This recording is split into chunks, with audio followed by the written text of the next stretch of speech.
Hi అండి, అందరికీ నమస్కారం. ఈరోజు మన నవరాత్రి సిరీస్లో 6th డే. ఈరోజు తిది, అమ్మవారి రూపం, నైవేద్యం ఇలాంటి విషయాలన్నీ ఈ వీడియోలో తెలుసుకుందాం రండి. 8వ తేదీ మంగళవారం, అశ్వయుజ శుద్ధ పంచమి, ఇంకా షష్ఠి కూడా. ఈ రోజున అమ్మవారు మనకి శ్రీ మహాలక్ష్మీదేవి రూపంలో దర్శనం ఇవ్వబోతున్నారు. అమ్మవారిని లక్ష్మి ఇంకా శ్రీదేవిగా కూడా పిలుస్తారు. ఈ మహాలక్ష్మి సంపద, అదృష్టం ఇంకా ఆరోగ్యంకి ప్రతీక.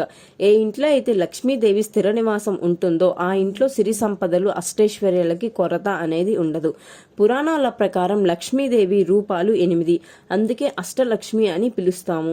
మనం ఇప్పటి వరకు చూసిన ఫొటోస్ లో అమ్మవారు మనకి విరబూసిన తామర పుష్పం మీద కూర్చొని 2 చేతులతో పుష్పాలు పట్టుకొని ఇంకో 2 చేతులతో కనక వర్షం కురిపిస్తూ ఉంటారు.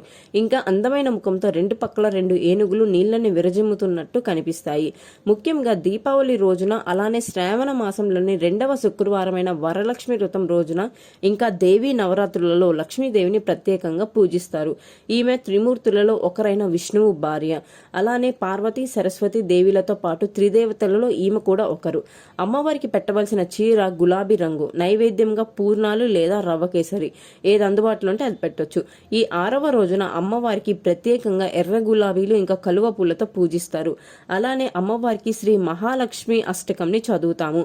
అమ్మవారి అనుగ్రహం కోసం చాలా మంది చాలా పూజలు చేస్తూ ఉంటారు. మన చుట్టుపక్కల చాలా లక్ష్మీదేవి ఆలయాలు మనకి కనిపిస్తూ ఉంటాయి.